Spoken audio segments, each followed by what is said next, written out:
What's going on, Diesel World Reaction? It's your boy Juan Diesel, and I'm back with another video. This one's called The Hardest Truth About Forrest Gump. In case y'all know, Forrest Gump was a movie that came out in 1994. It's a good movie. Check it out if you haven't watched it. And that being said, subscribe to the channel and let's get started. But that is what's always bothered me about Forrest Gump. The movie I thought was very good. It had very dark elements to it. Yes, there was a lot of death in the movie. He lost a lot of people that he actually loved and cared about. But the darkest element I always felt from the first time I watched Forrest Gump was the relationship he had with Jenny. And how Forrest was always there for her, but how in the end he actually got the worst of Jenny. He didn't actually get the best of Jenny when they were both young adults and both at the prime of their life. And for me, that is the saddest element in Forrest Gump. Yes, I know I've made videos about this before, but this is a modern one because the first ones were bad for some reason. And here's a clip I used last year using Family Guy making the same point. Hi, Forrest.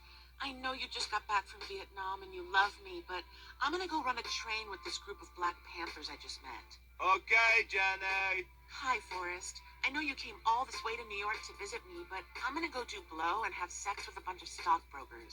Okay, Jenny. Hi, Forrest. Now that I have the most contagious and incurable disease known to mankind, I'll finally have pity sex with you. Okay, Jenny. And I'll mow the grass and raise the AIDS, baby. And how sad is that, truly, that he's there in the end, by himself, taking care of the child? After through most of his young life, and even elements of his adult life, he had been there for her. And in the end, yes, he got a child. Some would say he got the best out of her. But did he really? That I've always seen as the darkest element in Forrest Gump, and I wonder how many men have actually had that same experience in their life. Not exactly the same experience as Forrest Gump, but the experience of knowing a woman so much through their lives and have been there so much for her, but in the end she went off and chased so many other things that didn't actually end up better for her, and then in the end they came back to that man. And how that man basically got what was left of her. It's not in a sense of saying anything bad, it's a sense of think of how a man would see it in that aspect as well. And think of how some men would feel, and think of how men would see it as well. Some men would see it and feel like they have been, in some ways, taken for a fool, because they had wanted her when she was in her prime, but she did not want them. But then it's the actual, let's say, gall, the cheek of it to then come back. And yes, many men, obviously, the desperation and the need and the want and for many men, the fear of being single, of course, they will take upon a woman that has come back to them many, many years later. But it's the sad case of how for many men, they see it as an insult. And for the few men that do see it as an insult, it's the fact of feeling that they were not seen as being good enough at that time. They were not good enough then, but why are they good enough now? The sort of thing. And more than likely, a lot of these men would have advanced themselves in their lives, had actually built a life for themselves. So they would feel that, of course, you're not interested in me, you are interested in what I have.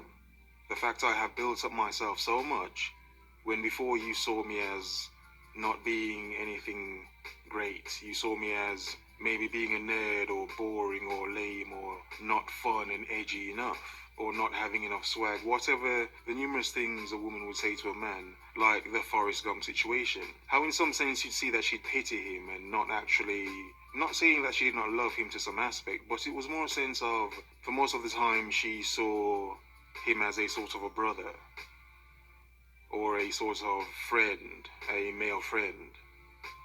And in the end, she sort of pitied him, though she gave herself to him in some sort of pitying sort of way. So it is this I've always seen as the sad and dark element of Forrest Gump, and also a truth that I believe many men go through every single day. But always remember and never forget, it is very easy for a desperate man to take the pity that is being given to him and shown to him. But many times, those situations can lead you into a place you wish you had never gone. Because to respect yourself, you would ask the question, why was I not good enough then? And why am I now? It's a sense of observing, to be focused, and to remember